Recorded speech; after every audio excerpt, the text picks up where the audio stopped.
I've just wanted to like redesign this whole planet since I was born, basically.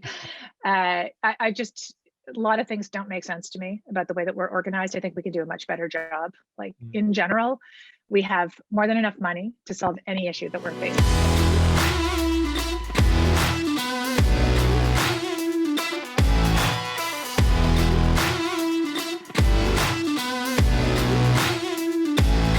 Vicki, very nice to talk to you. Welcome to Unleashed, the Dark Art of Making Ideas Happen, the podcast.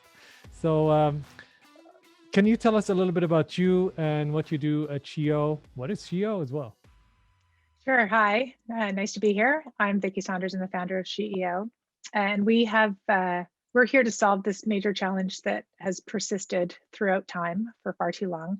How to get capital into the hands of women innovators around the world. Right now, about 2.2% of venture funding goes to women, 51% of the population. Wow. It's impossible that this statistic exists without massive biases built into our structures and systems. And so in order to solve this, you have to really get to the root causes. I've been an entrepreneur my whole life, had every kind of funding there is. And I think, to actually tackle this issue, you have to rethink what kinds of systems and structures are needed. And I think it's not just an issue around gender, but it's globally, it's an issue for everyone. We are so out of balance and out of whack with what reality is in every way, I think everywhere. We've got this whole narrative in business that if you don't go big and you don't scale, is not worth doing, which is crazy. Like this idea of sustainable, like environmentally and socially sustainable jobs that grow at much more a pace kind of like nature does. Nothing grows exponentially forever. And we've designed an economy that's like that, where, we're trying to like win over everyone else, winner takes all. And so we sort of step back and look at how do things really grow? What are the kinds of businesses that people are running out there? And the vast majority of everyone's economy globally, like 90+% of everyone's economy, is small and medium-sized business that right now is completely starved of capital, especially during COVID, because everyone's out there with small amount of money and a small number of hands trying to find the next unicorn. So I think like there's a whole narrative around business that's really screwed up. And so at SheEO, we've come up with this whole new way of funding women entrepreneurs on their own terms for the kinds of businesses they're running. And we match together a whole bunch of different kinds of things, sort of microfi, little crowdfunding, and an ecosystem-based approach. So in each country, the way it works, hundreds of women come together. They gift the equivalent of $92 a month or $1,100 a year into this pot of capital. And entrepreneurs apply in a really simple process online, only 10 questions, no pitch decks, no attachments, no jargon, very simple. We're not wasting entrepreneurs' time. And then all those women who have contributed the capital go online and vote for the things they're most excited about. And all these companies are majority women-owned, women-led, and working on the world's to-do list, something that's critical on the priority list for the world. And we vote, like we read through these applications. We're in voting right now. Today's the last day of voting in 3 of our countries. And it's like amazing to go and read these ideas, like, what a great idea. And another great idea, things that we're not really hearing about in the news because we're only writing about like the next Facebook or whatever. And so it's just like very inspiring to be part of this. And then those entrepreneurs get a 0% interest loan, which 5 years ago was like, what is that? That's not a thing. And now it's normal. We have 0% interest rates all over the place. And we don't take any equity, no warrants, no rev share, literally a 0% interest loan that you pay back over 5 years into our fund. And then we loan that money out again to the next entrepreneur. And so this model is scaled to 5 countries. Our goal is to be in every country that wants it. We've got just under 100 ventures in our portfolio, and the goal is 10,000 entrepreneurs in a $1 billion fund ASAP. Fascinating. I love it. It's like something that is very much needed everywhere. It's being someone who works with entrepreneurs all the time. I'm curious about your journey. You said you've been an entrepreneur yourself. Your journey as an entrepreneur, and when did the transformation happen to be more like someone who's interested in impact and creating community, or were you always like that? Yeah, always. I've just wanted to like redesign this whole planet since I was born, basically. I just, a lot of things don't make sense to me about the way that we're organized. I think we could do a much better job. Like Mm. in general, we have more than enough money to solve any issue that we're facing. And it seems like the only game in town that people are interested in is making more money. But like, what are we going to do with it? We can't take it with us. Can't eat it. Like, what are we going to do with this money that we have? And so for me, it's like, what kind of world do we want to live in? And how do we want to use our ingenuity, like just to make more money and flip things, or to actually like create the conditions for all of us to really thrive? So I'm just fascinated by new business models, rethinking what we value in society and how we want to put our capital towards what we value. And I think at the stage that we're at right now, we have multiple concurrent massive challenges coming at us: climate change, inequality, pandemics, like it's just like tsunami after tsunami. And like, why are we trying to like fund a pizza truck that can get pizza to you faster and quicker when we have all these other things happening? Like, really? To me, it's just, let's put our money towards like big challenges we're facing. Let's get super creative and let's rethink what kind of world we want to live in. So that's what we're all about at SheEO. And I spent most of my life experimenting with business models, with how to use finance differently, with how to create the conditions for people to really thrive and live the life that they want to live. When was the idea for SheEO first kind of conceived, and what were the first steps that you took to get it started? Yeah, so actually way back when was a bit of a nugget around it. So in 1999, I had a venture accelerator, one of the first way back in the dot-com days. And we put out this, we're like, we're starting a business a month. We want to invest 250K in ventures, come and apply, one and all. And we only had about 4 venture applications from women in the first several hundred. And I thought, oh my God, what is this? Like, I actually have some money to invest in these ventures now, and why are only men applying? Like, where are all the women? What's going on?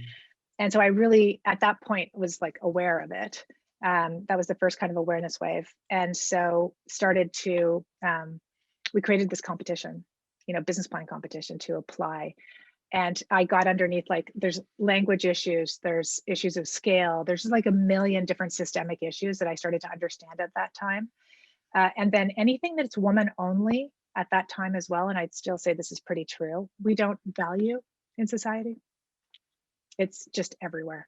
If it's a woman only thing, it gets 1/100th of the sponsorship money that corporates put out, or that funding goes to. And we've seen it in venture capital, like the numbers are just staggeringly small. Oh, wow. And so I never really wanted to do anything women only, because I saw that, right? Like, that was a reality. If you said it's women only, it's like glaze over. Yeah, okay, next. But what else could I do?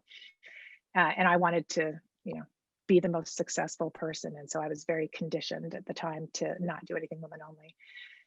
So that was way back then. And then I was also doing all these other businesses on the side. And then it wasn't really until about like 2013, I think, when I was mentoring an amazing young woman entrepreneur. And I just was like, this is a totally systemic, baked into the system model that's we're never going to change this unless we completely change the whole system. And I've been thinking about that for many, many years, but I just didn't know how to create something that was scalable, that would really make a big impact, which is what I wanted to do underneath this. And around that time, the design for SheEO popped through. And, like the big thing is not just how we're getting capital into the hands of entrepreneurs, but the hundreds of women in each country who contribute this small amount that's aggregated together and then loaned out. We all come with our networks and our expertise and our buying power as customers and our influence to open doors at an early stage for your business. So it's not just the money, which is what most people are doing, setting up another women's venture fund, same model, same playbook, go big or go home kind of stuff. We're like, tell us what you're doing. We will fund you on your own terms. You'll, use this money, but like, use us too. What do you need? And so we're like this on-demand powerhouse network of women all over the world who are like one step removed from whatever you need. So we're basically putting the things that each of us have in abundance together to really transform the conditions. Like, when you're a venture before SheEO, or when you walk through the door of SheEO, literally everything changes. If you start asking for help, you're going to get whatever you need. Wow. It's a really different environment. And it strikes me that because the amount is very, very small, So what conditions do you have for people to participate in this? Do they have to have a network? Do they have to be able to mentor, Yeah. or just kind of aligned with the goals of the organization? Yeah, we call it radical generosity. So if that kind of phrase gets you excited, if you're like, what? No, what's in it for me? How am I making more money? If that's your vibe, you don't really fit here. If you're like, we need to transform things, we need to change the system, we can do it together. If you kind of come in with that vibe of giving before receiving, we're the place for you. And so we have people of all ages and stages. We have people that are like super successful with like huge networks, huge influence. And then we have people who are just getting started. We have 11-year-olds and 96-year-olds, Wow. mothers, daughters, grandmothers. It's a very vibrant community of people who pick themselves, like just agree, I want to be part of changing systems. So it's, if you want to contribute your $92 a month, you can come in and do that and be part of this community. So we have just over 6,500 women in the network across the 5 countries that we're in. We just started not too long ago, 5 years ago. So, but it's one of those distributed global networks that has exponential growth. So you can just start to see us, like, we're just starting to have that growth burst. Amazing. When you talk about the systemic issues, can you speak a little bit about that? If what your findings were, like maybe the reasons behind that, or kind of a little bit of education, because we know anything for me. Even I was even shocked when I think I attended the We for She conference, and there was this not fascinating, depressing statistic that has to do. It's like, if we continue, because I thought, yeah, there are still problems, but 20 years from now, everything will be okay. Like if we go, and they said around, if things stay the way they are, it's 120 years to get certain level of equity between like the conditions Yeah. of men. It was shocking, honestly. Like I said, that must be a joke. Like they must be exaggerating, but this is shocking. So from your perspective, when it comes to ventures, women entrepreneurs, what are you seeing, and what were your findings? Yeah, I mean, it's really not different for women entrepreneurs than women, period, anywhere.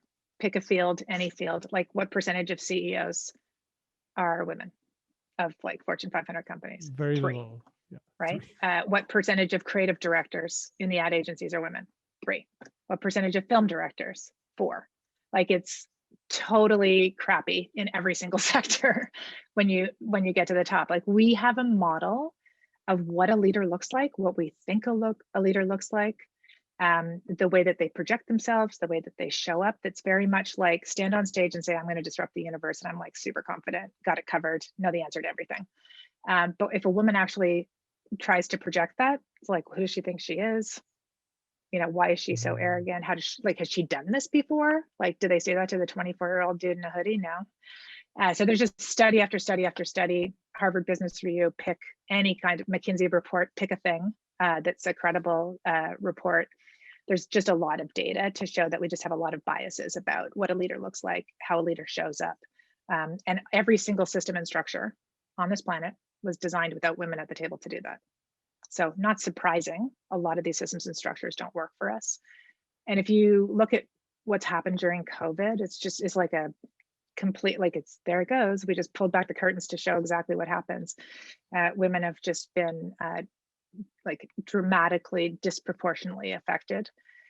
We're caregivers as well at home. So you got like kids at home and you're doing your work. And like, there's just this understanding that there's a human realm around us besides just our work bodies. Like, there's stuff going on.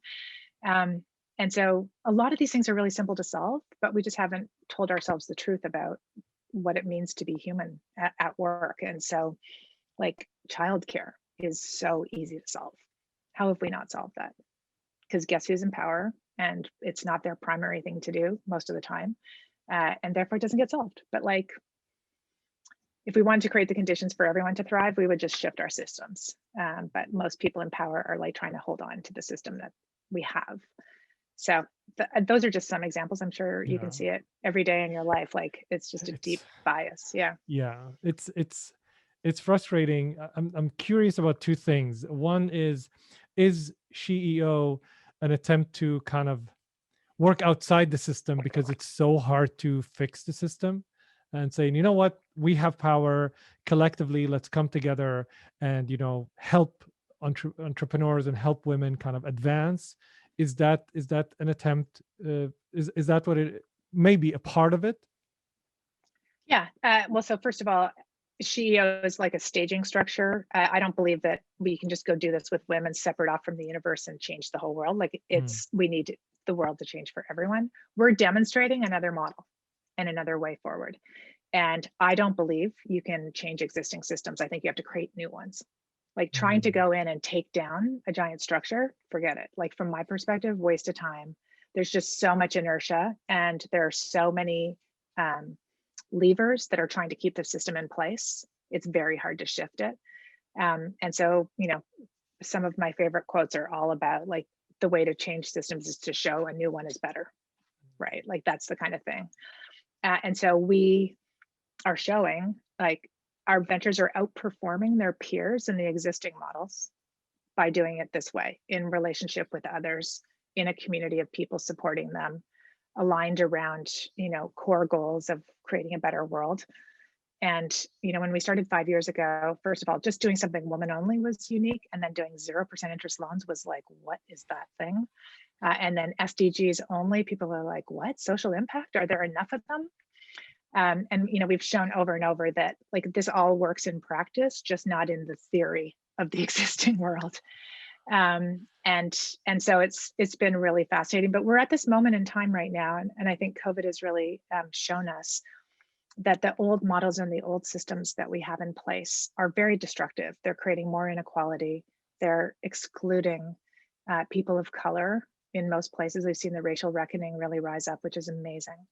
So a lot of these things are just designed to like exclude. And we need to actually rethink our systems and structures to get to this new world. And that requires us to step back and recognize the box that we're actually in. Like, what are all the things that are keeping us in place? Because we have to rethink them. We're going to have to design a new kind of world. Like, what kind of world do you want to live in? It's definitely not the one I'm in right now. I don't want to live in this world. It's not treating people well. It's, look what we're doing to essential workers on the front lines. It's incredibly painful. So we have more than enough money to create whatever kind of world we want. The question is, what is that world? What does it look like? And so at SheEO, we are calling forth these new models and these new approaches and these new leaders who are doing things differently to show what's possible. You can redesign work to have flex work, pay living wages, take care of people, mat leave, pat leave, the whole thing, and still grow a business.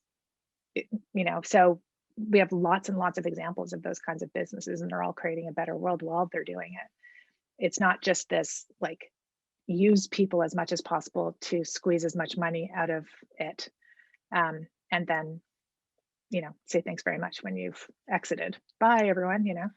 There's lots of other ways to run businesses, and the model in the playbook that we have right now is really toxic, and it's a menace.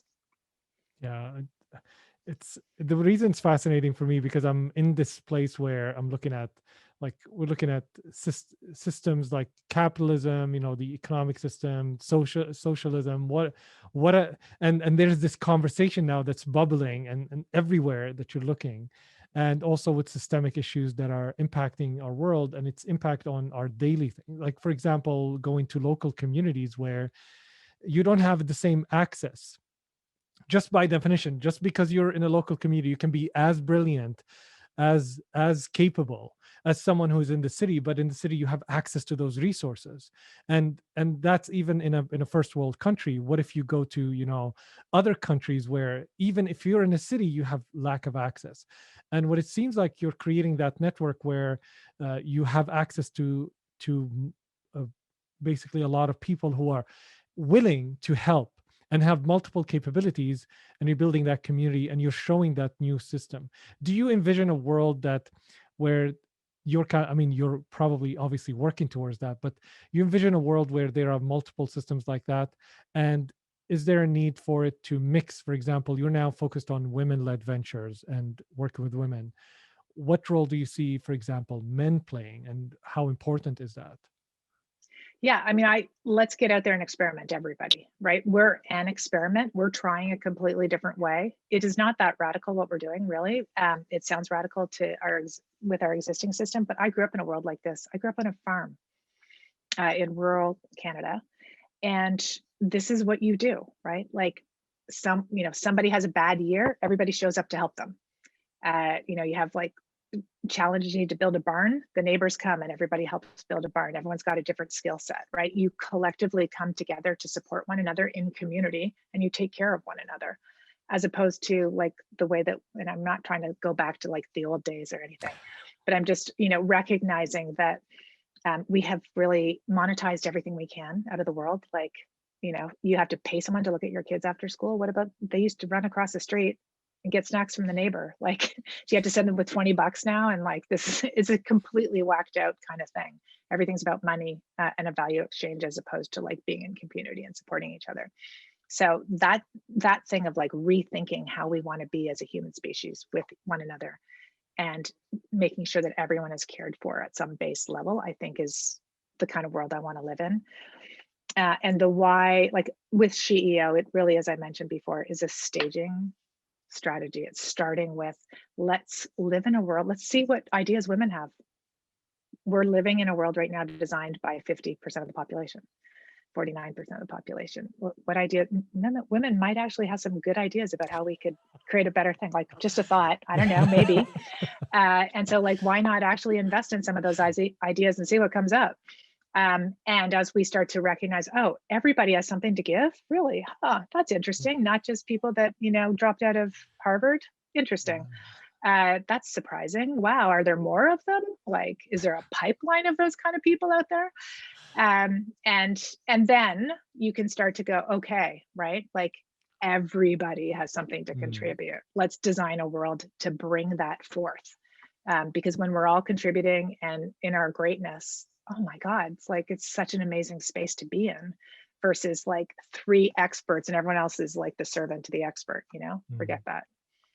It strikes me of that, like that idea of, if you demonstrate that the people that have been, or the group that have been, let's say, been left out or ignored for a while, if you prove that they have value, you're basically proving everybody has value, everybody has something to contribute in a way. That just strikes me with some of what you're talking about. Is that Well, correct? I even just like listen to the way that you're framing that too, right? If I can prove that more people Yeah, than the 6 people running the world have value, like, really? Like, are we all that brainwashed that we think that, exactly. Yeah, like, it's amazing, right? It's exactly. Yeah, so crazy what we've yeah, created. Of yeah, course, there's a ton of great ideas out yeah, there. There's privilege, there's bias, there's exclusion, there's, racism. It's yeah, everywhere. yeah. Yeah. It's you're making me stop and think about, like, even how to articulate something. The curious in regards to working with different people around, spread out, different countries, different cultures, when they come together and they're voting on projects, for example. um, what are you seeing, let's say, some commonalities? Are you seeing some differences? How does it work? It's a fascinating idea, because we have Yeah. these things that right now everybody's pushing, like, certain groups need to work together, and let's say Western culture, as opposed to, let's say, Eastern culture, and everybody's culture is different. You have the advantage of working across different cultures. What are you seeing, the similarities, the differences? What surprised you, and what you kind of like, oh, this is how it is? Yeah, I think like in general, we all kind of have the same mindset. Like, we're playing by the same kind of like capitalist rules, thinking that things need to be a certain way. And we are like this extremely uncomfortable, non-habitual model for people to digest. Like, it is so different. So, for example, we're in the middle of voting right now. So here's what my inbox would look like, or the conversations that we're having. So ventures have applied. You're going online, and there's a 1-minute video. There's a financial worksheet, but not a traditional kind of classic financial worksheet, a pretty simple one. And then these 10 questions that they've answered. And so if you're a financial expert from like the existing world that we're living in, you're like, wait a minute, I need 3 years of financials. I need to know what this looks like. And I say to you, it's the historical perspective. Like everything's going to change when they enter this. We have seen ventures show up who have 24 days of cash flow, like flag, flag, flag, flag, flag, if you're a banker. And yet they can come into this network and all of a sudden hundreds of women become their customers. One person makes an introduction and boom, they've got a 6-figure contract and they're all set, right? And their business starts to grow. These kinds of things have happened over and over in SheEO. Like when the conditions change and when you have access to resources, like your whole life changes. So what you looked like yesterday has no bearing on what you're going to look like tomorrow. That's one thing. And if 100 women get super excited about you and want to like support you into the world, your whole, like everything changes. And so that's not really relevant. And look at the financials if you want to. But like 50% of people who come in to vote don't look at the financials at SheEO. And that used to freak out people that have a ton of expertise. But also, like as a very savvy investor, noticing these things, almost every early stage investor makes a gut decision, right? We're like, love what you're doing. Kind of sounds crazy right now, but I believe you'll figure it out, right? I believe you're resourceful. I believe you're persistent. You'll get it figured out. It's like, you know, there's hundreds of stories of founders who are like super clueless at the beginning, but Airbnb's model when they started, right? We're gonna put like sleeping bags on the floor and they're like, what is that thing? And they figured it out, right? Like they just trusted that group would find that they were resourceful. It's the same thing with investing all the time. So most of it's made up. We pretend to do all this due diligence to like cover it. And, oh yeah, I did my due diligence, but like nobody knows how to pick winners, nobody. And so what we've designed this to create the conditions where you get some money, then you have like all these concentric circles of support. You got customers, you got advisors, you got influencers, you've got this network. And we sort of de-risk it that way by doing it really differently. But it's like counterintuitive to the existing model we have, which is like, going to give this person $10 million and they better get me a 10x return, you know. But I did 10 of those checks. And so if 9 of them fail, it's okay. Like that's a waste of money from my perspective. I want to see all the different forms of success. Oh, wow. You're reminding me of a presentation that I did for a community here in Canada, and for provincial one, and my title was "Don't pick winners, pick everyone." Basically, create an environment for everyone to succeed rather than just winners. And it's funny. I'm actually coming from the traditional sense, just intentionally, so that also I wanna hear how you contrast with your vision. And to me personally, this doesn't sound strange at all. Like, community is crucial to create environment for people to succeed, and we're missing that. The more we advance, it's kind of like we're creating regressive kind of environments for people to succeed. We're actually preventing people from succeeding. Do you see, let's say, closer to communities when you go to other than first world countries who are like driven by the desire to build, these unicorns, and that's what's kind of driving the thinking of an entrepreneur? Do you see that's different around the world, or are the systemic problems, you're shaking your head, it's like, are they similar?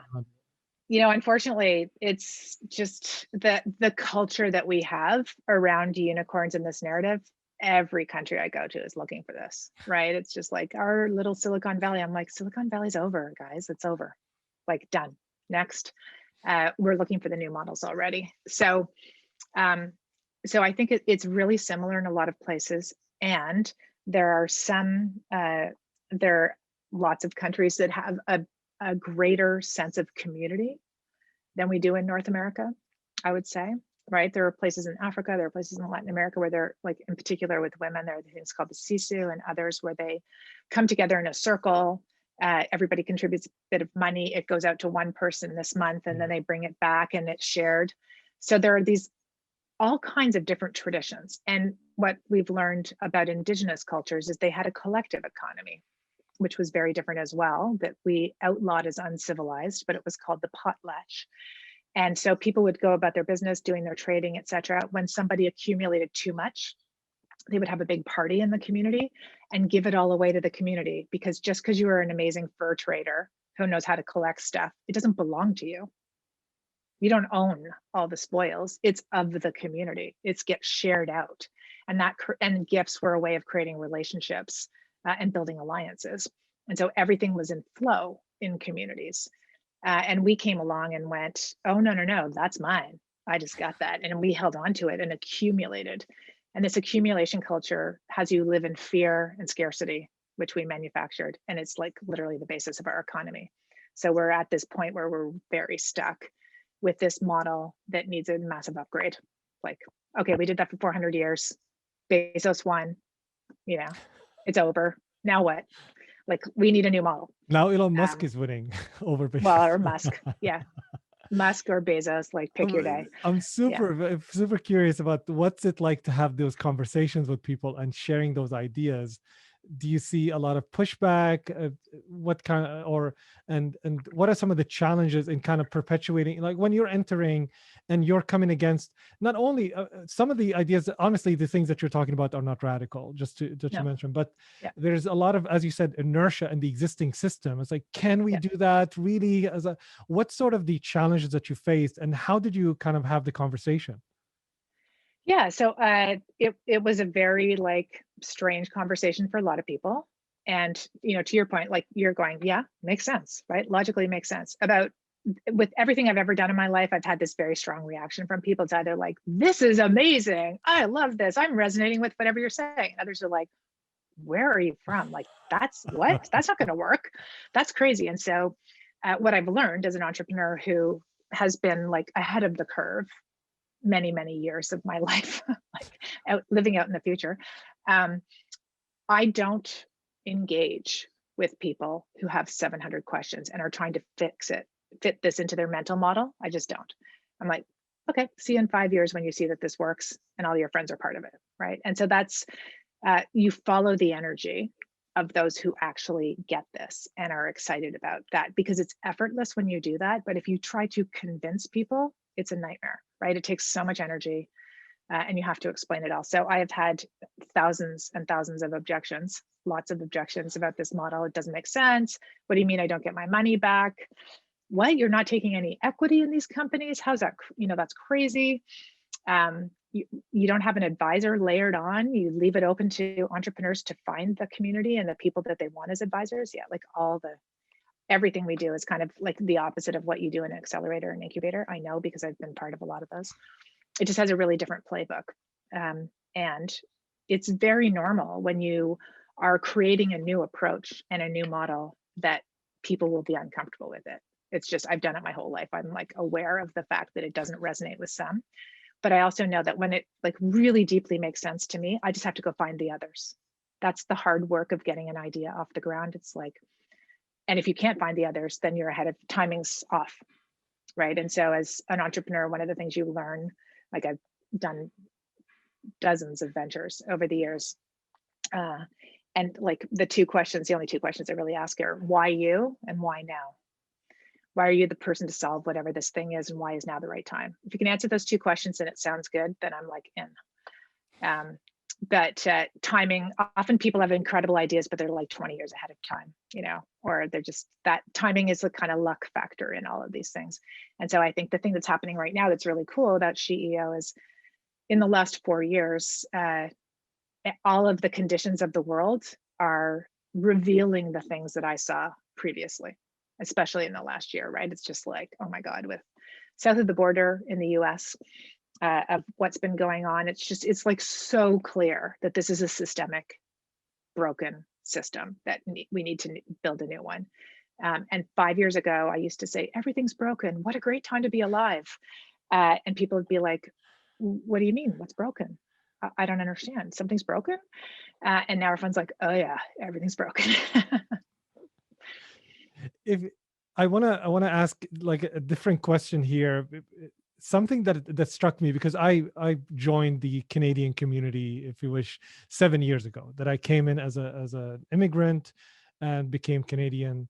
One of the things that struck me when we sit down, and I don't know if this is just my perspective, and since you're someone who's changing things all the time, you might have sensed that, is when we're talking about what we have in Canada, there's a tendency to kind of celebrate what we have and say it's good. You know, it's like, even though when we're talking about the channel, like I was in a conversation where we're talking about innovation in Canada, investment innovation is down 30%. and that's a problem, obviously. But as we're going around to discuss, there was a group of people, I don't want to mention who, but a group of people of different kind of university, different entrepreneurs.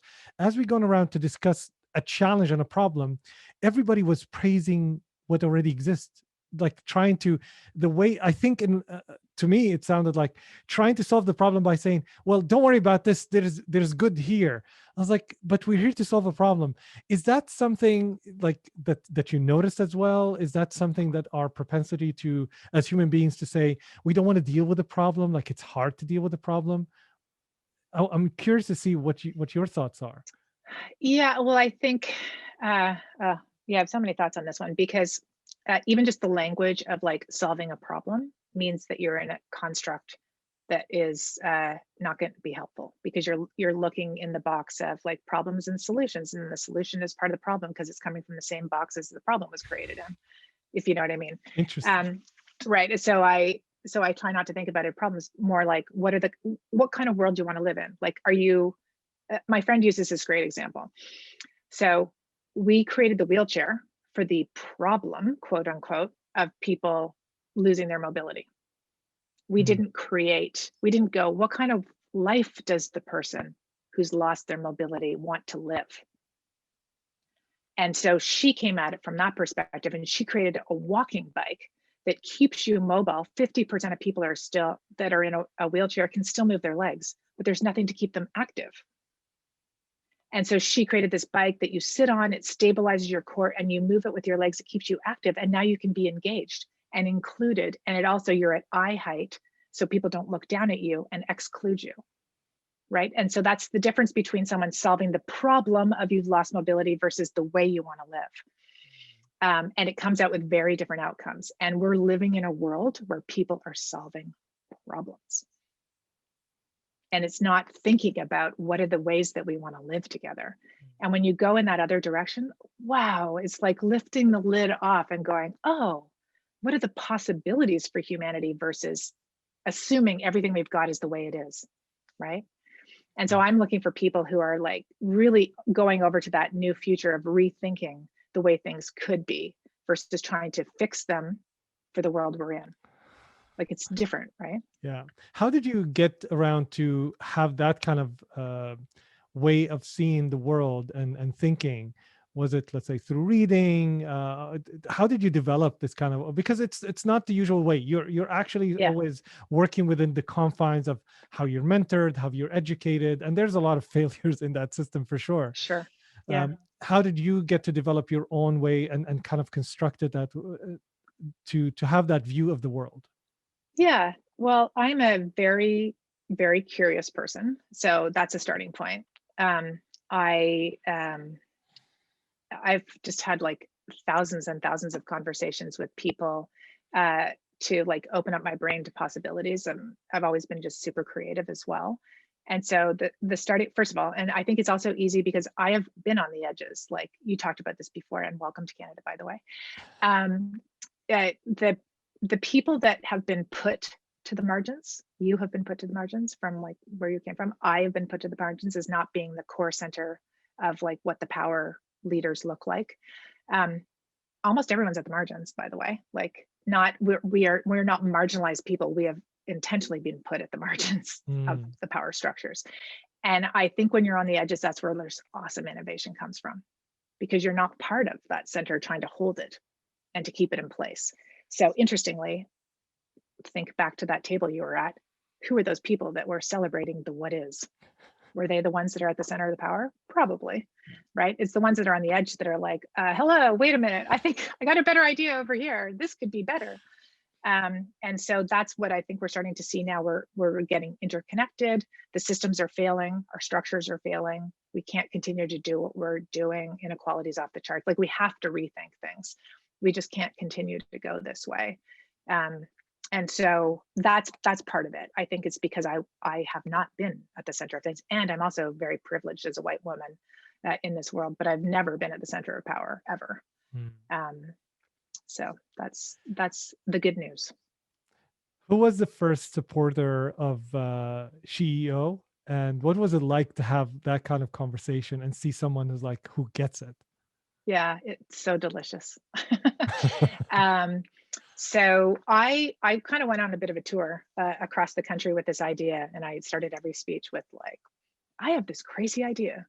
Imagine if a million women crowdfunded $1 billion, like $1,000 each, $1 billion. We created this perpetual fund that we just kept loaning this money out, 10,000 entrepreneurs a year forever. And so that was my pitch. And most Canadians were like, no, that's a little big. Do you want to start with a pilot? And all my friends in the US are like, yeah, 3-minute video, like viral, make it happen overnight. And I'm very, very grateful for my Canadian roots, because the right idea was to actually start with a pilot of that concept, right? So it had me step back and think about how to get that going, and we got it going in Canada. But I was at an event one day and I was talking about this, and someone came up to me and said, we should support you. This is a really interesting idea. And I said, oh, okay, who are we?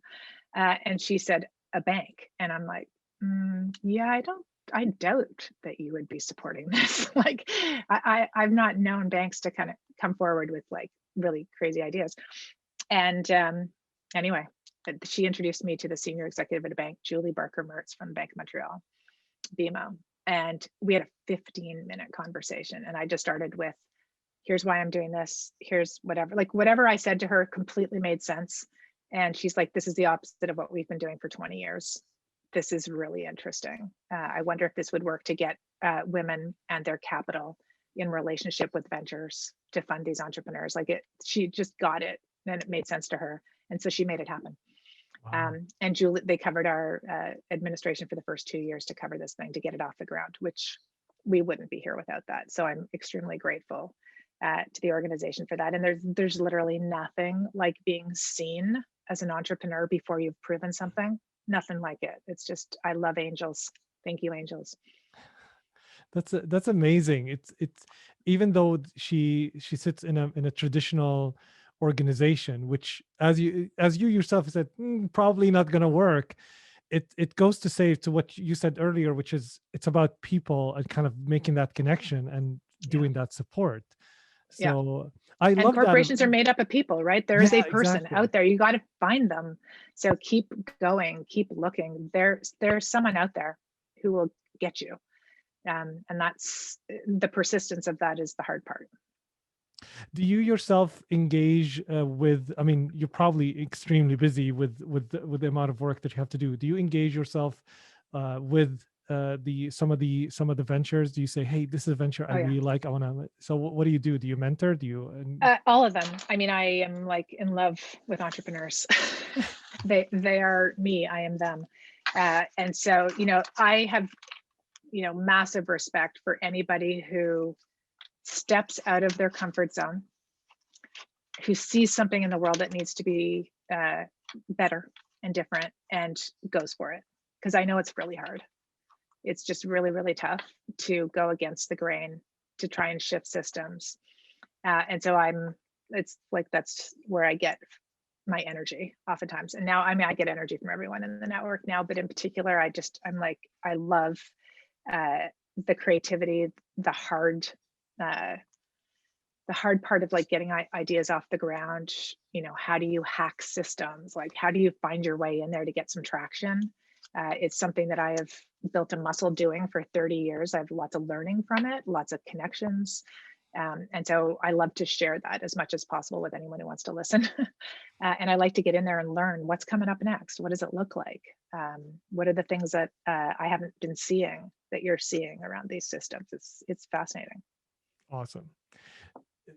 Vicki, this has been an awesome kind of interview. I'm blown away, honestly. This has been incredible to learn about the kind of work that you're doing. What are some of the final learnings that you want to leave entrepreneurs with, or anybody who wants to pursue an idea? Some of the key learnings from your journey. Yeah, so like the number one thing that I've learned that I probably wouldn't have listened to if I'd given this advice to myself, I was just so brainwashed to think you have to do this stuff alone. And so like, that's the biggest lie out there, that you have to do this by yourself. And like, I think the biggest danger for an entrepreneur is being isolated. So get into a community, find the others, find a community of entrepreneurs, find a community of people who, if you want to be an entrepreneur, get into a community like SheEO. If you're out there in Canada listening to this and you want to be part of it, we have calls every week. We're learning by doing, by supporting the ventures together, but we're also supporting each other in business to rethink how we can do business differently, how we can be part of this community differently. So number one thing is like, get in those communities, get in relationship with others, learn from each other, get in peer circles. And especially during COVID, it's such a hard time to be doing this on your own. And so like we've just seen none of our ventures have gone down during this time because they're all operating like a family. Our whole community of activators, thousands of them, are all supporting each other. It just makes everything so much easier. And I, like I think when I was getting started, I thought, oh, I'd have to be farther along.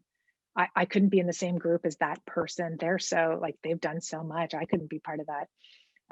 And so that's the thing you have to break through these days, I think, is like pick yourself, select yourself to be part of something. You're worth it. Like get in that community, get connected, because it's easier and it's also way more fun.